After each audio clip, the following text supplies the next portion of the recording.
Break के बाद स्वागत है आप सभी का। देवभूमि दिन भर देख रहे हैं आप और मैं हूं आपके साथ कृतिका। उत्तराखंड सरकार का कल से विधानसभा सत्र शुरू होने जा रहा है और सदन में राज्यपाल गुरमीत सिंह का अभिभाषण सबसे पहले होगा। इसके लिए विधानसभा अध्यक्ष और विपक्ष के साथ कार्य मंत्रणा की बैठक संपन्न हो गई है। वहीं विपक्ष महंगाई बेरोजगारी के साथ साथ अवैध खनन पर भी सरकार को निशाने पर ले सकता है। तो वहीं विधानसभा अध्यक्ष रितु खंडूरी का कहना है कि लेखानुदान के बिजनेस पर मंगलवार को अलग से बैठक होगी और इस दौरान पूर्व मुख्यमंत्री त्रिवेंद्र सिंह रावत भी विधानसभा में नजर आए और विधानसभा अध्यक्ष को उन्होंने शुभकामनाएं भी दी। ये तमाम उत्तराखंड की जो हमारी बहनें हैं उनका सम्मान है। सभी विधायकों ने या पूरी विधानसभा के जितने भी सदस्य हैं उन्होंने उनके ऊपर विश्वास किया है। मुझे पूरा विश्वास है कि विधानसभा अध्यक्ष के नाते सभी विधायकों को उनका पूरा संरक्षण मिलेगा। ये महंगाई बहुत बड़ा मुद्दा है, महंगाई चरम पे है। गरीब का 2 टाइम की सूखी रोटी भी खाना बहुत ही मुश्किल काम हो गया है और महंगाई पे बहुजन समाज पार्टी सदन में अपना काम रोको प्रस्ताव लाने का काम करेगी और हरिद्वार में अवैध खनन चरम पे उसको भी हम लेकर के सदन में आएंगे। कानून व्यवस्था नाम की कोई चीज़ नहीं रहेगी है, तो इन्हीं सभी मुद्दों को लेकर के हम सदन में अपनी आवाज़ बुलंद करने का काम करेंगे। नहीं, आज तो अभिभाषण के ऊपर चर्चा हुई है और 2 दिन की सदन की बात हुई है, तो कार्य मंत्रणा की मीटिंग है तो अक्सर अच्छी होनी चाहिए और अच्छी हुई भी है। ये ऐसा है, अभी हमारी कार्य मंत्रणा की बैठक हुई है, उसमें ये निर्णय हुआ है, अभी केवल कल का निर्णय हुआ है, जिसमें ये हुआ है कि गवर्नर साहब का अभिभाषण होगा और 22-23 का जो लेखानुदान है उसको हम पटल पर रखेंगे। तो अभी केवल कल ही का निर्णय हुआ है। 3 दिन चलेगी वैसे विधानसभा, लेकिन बिजनेस जो है वो केवल कल के लिए डिसाइड हुआ है। उत्तराखंड राज्य की 5वीं नई सरकार का कल से पहला विधानसभा सत्र शुरू हो रहा है। सरकार के 3 दिनों के इस बजट में लेखानुदान पर ही चर्चा है और लेखानुदान यानी सरकार 4 माह के खर्च के लिए अपना बजट प्रस्तुत करने जा रही है। 3 दिनों के इस विधानसभा सत्र में जो कल का एजेंडा है, सरकार ने बिजनेस तय किया है, उसमें राज्यपाल का भाषण होना है और इस भाषण को लेकर विधानमंडल दल की बैठक शुरू हो चुकी है। इस बार की विधानसभा में कुछ बातें महत्वपूर्ण भी हैं। महिला अध्यक्ष विधानसभा के रूप में मिली हैं, तो विपक्ष में कांग्रेस की संख्या 11 से बढ़कर 19 हुई है। इसी प्रकार 2 सीटें बसपा के खाते में भी गई हैं। विपक्ष कितना हमलावर होता है सरकार को घेरने के लिए, ये कल के बाद दिखने लगेगा।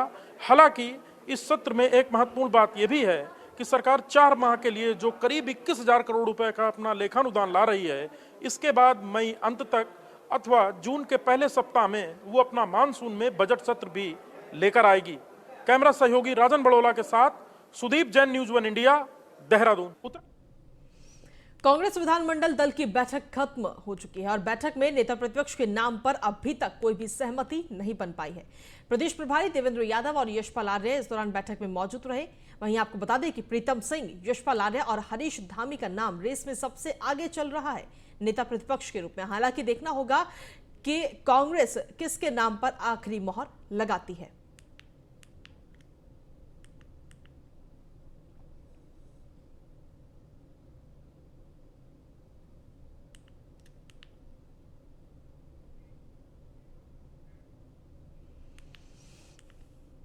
और खबरों में आगे बढ़ते हुए बात करते हैं अब देहरादून की, जहां पर मुख्यमंत्री पुष्कर सिंह धामी ने ट्वीट करके छात्रों को शुभकामनाएं दी हैं। आपको बता दें कि मुख्यमंत्री पुष्कर सिंह धामी ने ट्वीट किया और 10वीं और 12वीं की परीक्षा शुरू होने पर छात्राओं को बधाई दी और साथ ही सुखद और बेहतर परिणाम की कामना भी मुख्यमंत्री पुष्कर सिंह धामी ने की है।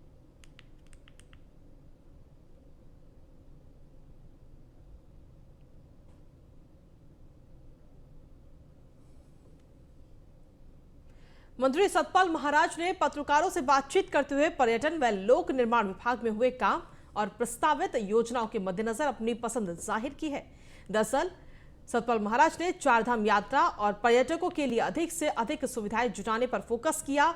ये सब बताता है कि मंत्री सतपाल महाराज की रुचि पर्यटन व लोक निर्माण विभाग जैसे अहम विभागों में ज्यादा है।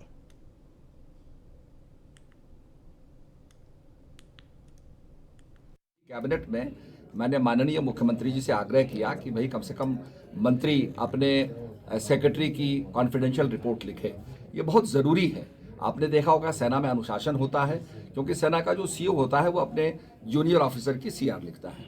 यहाँ पर ये प्रक्रिया पहले थी, माननीय तिवारी जी के समय में थी, अब प्रक्रिया वो रोक दी गई, फिर इसको बहाल करना होगा। आपने देखा होगा जिला पंचायत अध्यक्ष जो है वो डीएम की सीआर लिखता था और मंत्री जो है वो सेक्रेटरी की सीआर लिखता था। बहुत ज़रूरी है ये, और मैं समझता हूँ अनुशासन लाने के लिए, और मैं समझता हूँ कि एफिशिएंसी को लाने के लिए बहुत आवश्यक है। वहीं धामी सरकार में सबसे युवा कैबिनेट मंत्री बने सौरभ बहुगुणा ने विधानसभा क्षेत्र में अपने कार्यालय का शुभारंभ किया। सौरभ बहुगुणा ने कार्यालय के शुभारंभ के बाद कहा कि हम सभी कोई भी शुभ कार्य करने से पहले भगवान की आराधना करते हैं। पूजा के दौरान उन्होंने प्रदेश की खुशहाली की प्रार्थना भी की।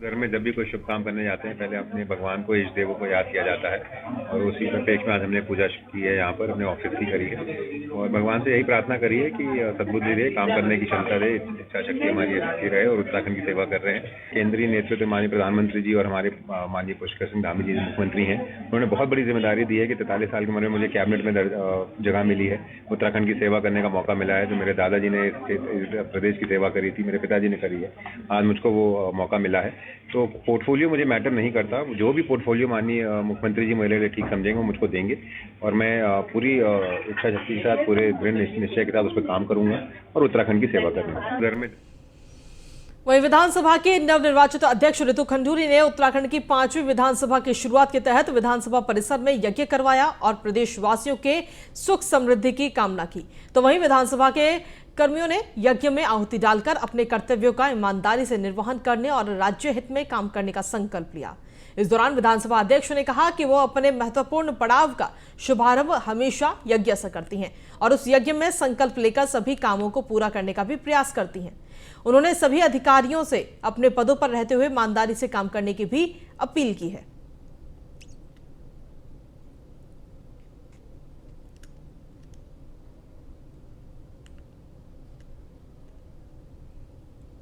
वहीं देहरादून में महंगाई को लेकर महिला कांग्रेस की तरफ से सरकार के खिलाफ प्रदर्शन किया गया। आलू, प्याज और गैस सिलेंडर को स्कूटी में रखकर यह विरोध प्रदर्शन कांग्रेस की तरफ से किया गया। महिला कांग्रेस प्रदेश अध्यक्ष ज्योति रोतेला की अगुवाई में यह प्रदर्शन हुआ। कांग्रेस भवन से लेकर घंटाघर तक ये विरोध प्रदर्शन हुआ और इस दौरान पूर्व नेता प्रतिपक्ष प्रीतम सिंह और चोकराता विधायक विक्रम सिंह भी लगातार वहां पर मौजूद रहे। कि पूर्ण बहुमत की सरकार बनने के बाद आखिरकार विपक्ष में बैठी हुई कांग्रेस कहीं ना कहीं भाजपा पर हमलावर हो गई है। सीधे तौर पर जिस तरह से कांग्रेस का कहना है कि जो वादे भाजपा सरकार ने चुनाव में आने से पहले किए थे वो अब दूर दूर तक कहीं नहीं दिखते हैं, क्योंकि महंगाई लगातार बढ़ चुकी है और इसी के विरोध में आज कांग्रेस खुलकर सड़कों पर आ गई है। मेरे साथ महिला प्रदेश अध्यक्ष कांग्रेस की है। मैडम, आपसे जानना चाहेंगे, वादे जरूर किए थे भाजपा सरकार ने, लेकिन आप अब एक बार सड़क पर उतर गए हो आज विपक्ष के रूप में, क्या कहना चाहेंगे? मेरा कहना है कि जो भाजपा की सरकार है, जो नरेंद्र मोदी जी और जो उनकी सरकार है, वो सिर्फ वादे करती है, वो लोगों के लिए काम नहीं करती। और इसका असर आप लोगों को दिख रहा होगा कि जैसे ही महंगाई इलेक्शन खत्म हुआ, इन्होंने वापस महंगाई बढ़ा दी है। पेट्रोल डीजल के दाम बढ़ा दिए, रसोई गैस के दाम बढ़ा दिए, राशन फिर से महंगा हो गया, सब्जियों के दाम आसमान छू रहे हैं। मेरा उनसे पूछना है कि ऐसा क्या है कि इलेक्शन खत्म होते ही आपने दोबारा से ये लूट शुरू कर दी है? तो ये जो गवर्नमेंट है, हम लोग इनको चेताना चाह रहे हैं कि भले हम चुनाव हार गए होंगे, लेकिन जनता की आवाज उठाना हम बिल्कुल नहीं रुकेंगे, नहीं थकेंगे। बिल्कुल। और ये तस्वीर आपको दिखाऊंगा मैं, ये टमाटर, प्याज, जिस तरह से सब्जी के दाम बढ़े हैं, इसको लेकर एक विरोध प्रदर्शन जताया जा रहा है। टमाटर, प्याज यहाँ पर रखा गया है, तेल भी यहाँ पर रखा गया है, और स्कूटी इसलिए रखी गई है कि पेट्रोल के दाम लगातार बढ़े हैं। मेरे साथ आप भी हैं। मैडम, विरोध स्वरूप आप ये कर रहे हैं, क्योंकि जिस प्रकार वादे किए गए थे, क्या लगता नहीं है कि आप फिर दोबारा से एक बार लगातार पेट्रोल के दाम बढ़ रहे हैं? क्या वजह क्या? नहीं, बिल्कुल ठगने का काम किया है जनता को। 5 राज्यों में जब तक चुनाव थे तब तक आपने चुप्पी साधे रखी, और अब धीरे धीरे आप प्रतिदिन जिस तरह से पेट्रोल डीजल के दाम बढ़ा रहे हैं, और सबको पता है कि पेट्रोल डीजल के दाम बढ़ते हैं तो अन्य खाद्य सामग्री के दाम बढ़ने लाजमी है। ऐसे में कांग्रेस पार्टी संघर्ष का दूसरा नाम है। भले ही हमें विपक्ष में बैठाया हो जनता ने, लेकिन हम आवाज उठाना बंद नहीं करेंगे। बिल्कुल। तो सीधे तौर पर कांग्रेस का कहना है कि भले ही हमें विपक्ष में बिठा दिया गया हो, लेकिन जिस तरह से बीजेपी ने तमाम वादे किए थे कि सरकार अगर उनकी आती है तो महंगाई पूरी तरह से कंट्रोल की जाएगी, लेकिन विरोध स्वरूप कहीं ना कहीं कांग्रेस आज सड़कों पर उतर चुकी है। महिलाएं आप देख पा रहे हैं कि मेरे पीछे तमाम नारेबाजी कर रही हैं, और सीधे तौर पर इनका कहना है कि जिस तरह से सरकार ने पेट्रोल, डीजल और सब्जियों के दाम बढ़ाए हैं लगातार, उनको कहीं ना कहीं वापस जरूर लिया जाना चाहिए। वीडियो जर्नलिस्ट राजन बड़ोला के साथ Sandeep Negi, news on India, Dehradun. कि पूर्ण महंगाई के खिलाफ कांग्रेस लगातार सड़कों पर है, क्योंकि जिस तरह से बीजेपी ने वादा किया था कि लगातार अगर वो सत्ता में आते तो महंगाई पर जरूर लगाम लगेगा, ये कुल मिलाकर कांग्रेस का कहना है। और लिहाजा आज कांग्रेस का ये पहला प्रदर्शन है। मेरे साथ कई बार के मंत्री रह चुके और पूर्व नेता प्रतिपक्ष प्रीतम सिंह जी हैं। सर, कहीं ना कहीं आज विरोध स्वरूप आप सड़कों पर उतर गए हैं। जिस तरह से लगातार वादे किए गए थे कि सत्ता में आने के बाद कहीं ना कहीं कैबिनेट जो होगी उसमें अहम फैसले लिए जाएंगे, क्या कुछ कहना है आपका? देखिए, सत्ता में बैठे हुए लोगों ने जिस तरीके से देश के अंदर महंगाई बढ़ाने का काम किया है वो आपके सामने। पेट्रोल डीजल के दाम आसमान छू रहे हैं, गैस के दाम आसमान छू रहे हैं। स्वाभाविक बात है, महंगाई अपने चरम पर है, आदमी का जीना दुर्लभ हो गया है। हमारी राष्ट्रीय अध्यक्ष सोनिया गांधी जी ने कांग्रेस जनों का आह्वान किया है कि सरकार के खिलाफ सड़कों पर उतरने का काम करे, और आज महिला कांग्रेस ने सरकार के खिलाफ इस प्रदर्शन का आयोजन किया। सर, कल से विधानसभा सत्र भी शुरू होना है, तो क्या कुछ रणनीति रहेगी आप लोगों की, क्योंकि उससे पहले विधानमंडल दल की बैठक भी होनी है, नेता प्रतिपक्ष भी चुना जाना है? देखिए, आज साढ़े 4 बजे प्रदेश प्रभारी जी द्वारा कांग्रेस विधानमंडल दल की बैठक जो है कांग्रेस भवन में आहूत की गई है, और निश्चित रूप से कल से सत्र प्रारंभ है। और जो सत्र की अवधि है बहुत कम है, लेकिन इस कम अवधि में जनहित से जुड़े हुए मुद्दों को हम सदन के अंदर प्राथमिकता के आधार पर उठाने का काम करेंगे। कब तक सर नेता प्रतिपक्ष नाम का जो क्लियर हो जाएगा, फिर प्रदेश अध्यक्ष भी बनना है, क्या कुछ है? नहीं, देखिए, आप वो प्रश्न मुझसे पूछ रहे हैं जिसके लिए मैं अधिकृत नहीं हूँ। ये राष्ट्रीय नेतृत्व और कांग्रेस विधानमंडल दल जो है नेता प्रतिपक्ष के परिप्रेक्ष्य में फैसला लेगा, और प्रदेश अध्यक्ष के परिप्रेक्ष्य में राष्ट्रीय अध्यक्ष जी सोनिया गांधी जी फैसला लेंगे। तो ये थे हमारे साथ चक्राता से विधायक प्रीतम सिंह जी। इनका सीधे तौर पर कहना है कि कहीं ना कहीं जो विधानसभा सत्र है जो कल से आहूत होने जा रहा है उसकी अवधि जरूर कम है, लेकिन विपक्ष पुरजोर तरीके से सदन में सरकार को घेरने का काम करेगा। वीडियो जर्नलिस्ट राजन बड़ोला के साथ Sandeep Negi, news on India, Dehradun.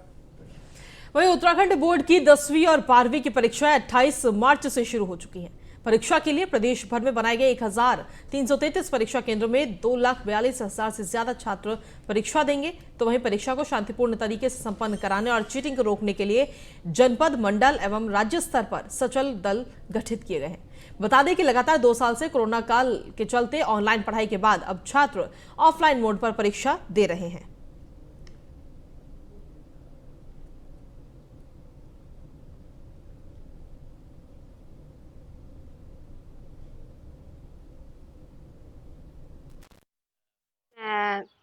केंद्र व्यवस्थापक यहाँ नियुक्त की गई हूँ। नाम मेरा संगीता रानी है और मैं आर्य कन्या इंटर कॉलेज से हूँ। सर, ये जो एग्ज़ाम आज से 28 मार्च से स्टार्ट हो रहे हैं और ये 19 अप्रैल तक लास्ट है सर एग्ज़ाम। सर, उसका पूरा प्रबंध किया गया है। बाहर पहले उनकी तलाशी हो जाती है कि कुछ नहीं निकले, उसके लिए सर बॉयज़ के लिए जेंट्स टीचर और गर्ल्स के लिए लेडीज टीचर की व्यवस्था की जाती है। फिर उसके बाद भी हमारे जो कक्ष निरीक्षक हैं, कक्षा में अंदर जाते समय उनका जो है एक बार तलाशी ले लेते हैं। फिर उसके बाद सर अंदर भी कक्ष निरीक्षक अच्छे से ध्यान रखते हैं उसका, इस बात का। उनको पूरे इंस्ट्रक्शन दे दिए गए हैं, तो नकल होने का कोई चांस है नहीं सर। मैं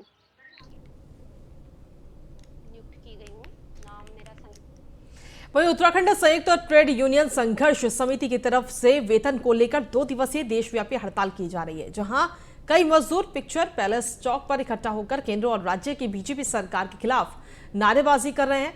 मजदूरों ने एसडीएम को राष्ट्रपति के नाम 6 सूत्रीय मांग पत्र भी भेजा है। तो वहीं मजदूर नेताओं का कहना है कि बढ़ती महंगाई को देखते हुए कर्मचारियों का न्यूनतम वेतन 24,000 किया जाना चाहिए। साथ ही आशा वर्कर, भोजन माताओं और आंगनबाड़ी वर्करों का मानदेय भी 24,000 किया जाए और उनकी स्थायी नियुक्ति भी होनी चाहिए। इसके अलावा शिफनकोट से बेघर हुए 84 बेघर परिवारों को तत्काल आवास दिया जाए।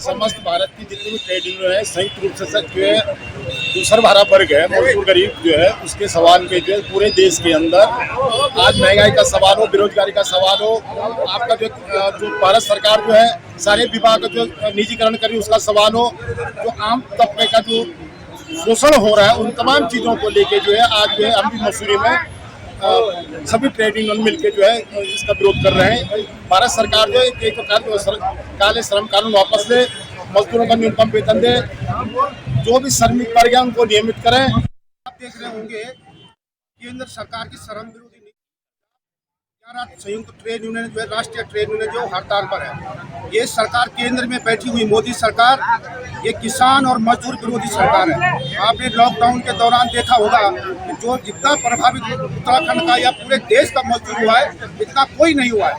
सरकार मजदूरों की छूट नहीं ले रही है। महंगाई चरम सीमा पर है। 200 रुपए किलो जो है आपका सरसों का तेल बिक रहा है। पेट्रोल डीजल महंगा हो रहा है। गैस आज 1000 पार कर गया है। तो तमाम जो गाज गिरे गरीब मजदूरों पे दबे कुचले लोगों पर गिर रही है। आप देख रहे हैं ये श्रम कानूनों के साथ छेड़छाड़ एवं मजदूरों के फैक्ट्रियों में अवैध रूप से महंगाई के सवाल पर और केंद्र की जो श्रम विरोधी नीति है उसके खिलाफ एवं जो महंगाई दिन पर दिन बढ़ती जा रही है, बड़ी फैक्ट्रियों के अंदर मजदूरों का शोषण हो रहा है। 8 घंटे काम को लेकर के 12 घंटे 16 घंटे काम दिया जा रहा है। मजदूरों की बेपनाह छटनी की जा रही है, जिससे जो है मजदूरों में भारी आक्रोश है। ये श्रम देवभूमि दिन भर में खबरों में आगे बढ़ते हैं। ऋषिकेश में आईडीपीएल स्थित डीआरडीओ अस्पताल के बाहर मेडिकल स्टाफ ने एम्स प्रशासन के खिलाफ प्रदर्शन किया, जिसमें डीआरडीओ अस्पताल में तैनात 130 नर्सिंग ऑफिसर और 13 लैब टेक्नीशियन शामिल रहे। मेडिकल स्टाफ ने यह आरोप लगाया है कि 31 मार्च के बाद उनकी सेवाएं समाप्त की जा रही हैं, जिसे वो बर्दाश्त नहीं करेंगे और उनका कहना है कि उनको यूज एंड थ्रो के रूप में इस्तेमाल किया जा रहा है।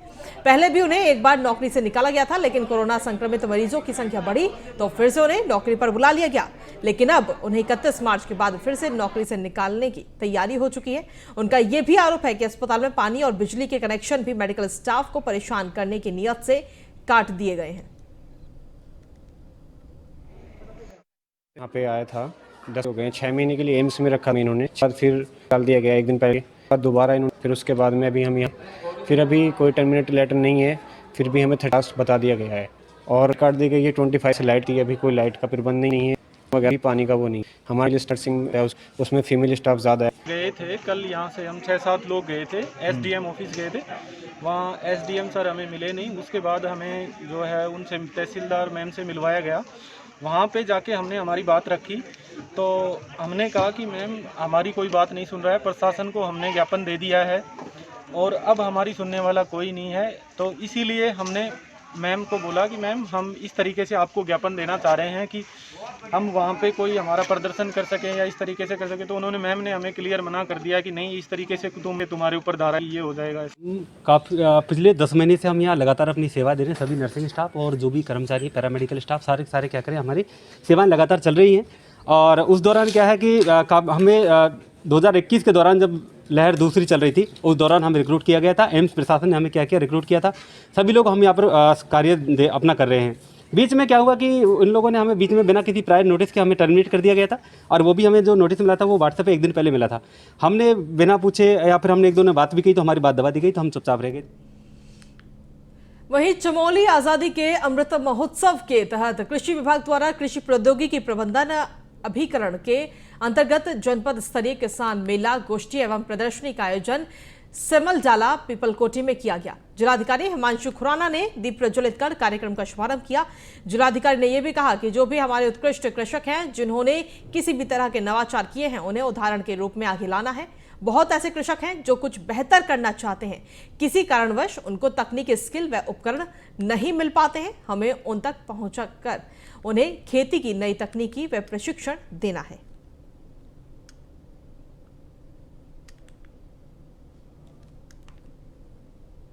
वहीं रुद्रप्रयाग में प्रधानमंत्री ग्रामीण सड़क योजना की अनदेखी होती नजर आ रही है, जिसके चलते कोलू बैंड स्वारी ग्वांस रोड जानलेवा बना हुआ है। मोटर मार्ग पर जगह जगह बने गड्ढे और डामरीकरण उखड़ने से रोड पर कभी भी बड़ा हादसा हो सकता है। विभाग की ओर से रोड के रखरखाव के प्रति लाखों रुपए पानी की तरह बहाए गए, लेकिन धरातल पर इसका कोई फायदा नजर नहीं आ रहा है। वहीं क्रियान्वयन न होने से विभागीय कार्यप्रणाली सवालों के घेरे में आ गई है। साथ ही काम की गुणवत्ता पर भी सवाल उठाए जा रहे हैं। बता दें कि 2019 में रोड का निर्माण किया गया था और ग्रामीणों ने डीएम से निर्माण की जांच की भी मांग की है। 2019 में डीएलपी से बाहर हो चुका है, उस पे हमारे द्वारा मेंटेनेंस के लिए 109 लाख का एस्टिमेट विभाग को भेजा गया। धन आवंटन न होने के कारण उसमें पीसी करना संभव नहीं हो पा रहा है। वर्तमान में अभी रिसेंटली शासन में एक बैठक आहूत की गई थी, उसमें जो पीएमजीएसवाई में डीएलपी से बाहर मोटर मार्ग हो चुके हैं उनको पीडब्ल्यूडी को स्थानांतरित करने के आदेश हुए हैं। 25 मार्च तक आदेश हुए थे, किंतु 25 मार्च तक पीडब्ल्यूडी द्वारा ये कहा जा रहा है कि अभी इस महीने व्यस्तता के कारण हम नहीं ले पा रहे हैं। संभवतः अप्रैल के प्रथम सप्ताह में ये मोटर मार्ग सब पीडब्ल्यूडी को स्थानांतरित कर दिए जाएंगे। तो वहीं मसूरी के ग्रीन चौक स्थित स्टार बेकरी में हुई चोरी का पुलिस ने मात्र 3 घंटों के अंदर खुलासा कर दिया। चोरों ने बेकरी में रखे लैपटॉप और नकदी पर हाथ साफ किया था। तो वहीं मैनेजर अशोक कुमार की शिकायत पर पुलिस ने सख्ती दिखाते हुए कार्रवाई की और घटनास्थल का निरीक्षण कर आसपास लगे सीसीटीवी कैमरे भी खंगाले। जांच के करीब 3 घंटों में ही पुलिस ने चोरों को चोरी किए हुए माल के साथ धर दबोचा। कोतवाल गिरीश चंद शर्मा ने कहा कि पकड़े गए चोर पर कानूनी कार्रवाई करते हुए उसे न्यायालय में पेश किया गया, जहां से उसको जेल भेज दिया गया।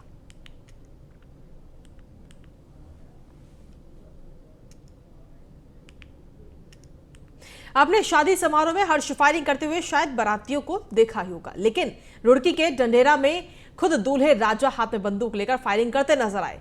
बंदूकबाज दूल्हे राजा ने बारातियों और मेहमानों के बीच हर्ष फायरिंग की, जिससे शादी समारोह में लोगों की सांसें थम गई। तो वहीं कुछ लोगों ने दूल्हे राजा की फायरिंग करते हुए वीडियो भी बना दी, जो सोशल मीडिया पर जमकर वायरल हो रही है।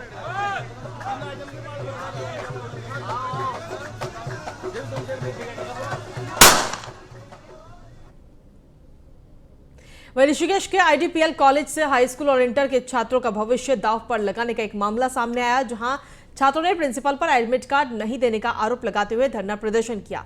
उनका कहना है कि सरकार की ओर से जारी योजना के तहत उन्होंने टैबलेट और मोबाइल खरीदे हैं, जिनका बिल भी प्रिंसिपल ने स्वीकार करने से इनकार कर दिया, जिसके बाद छात्रों ने मिलकर एक प्रार्थना पत्र प्रिंसिपल के खिलाफ चौकी पुलिस को थमा दिया है।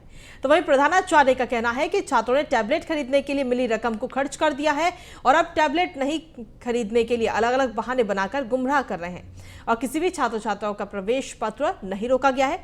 बता दें कि 28 मार्च से इंटर के छात्रों की परीक्षा शुरू हो चुकी है और ऐसे में यदि उन्हें समय से एडमिट कार्ड नहीं मिलते तो उनका भविष्य दांव पर लग गया है।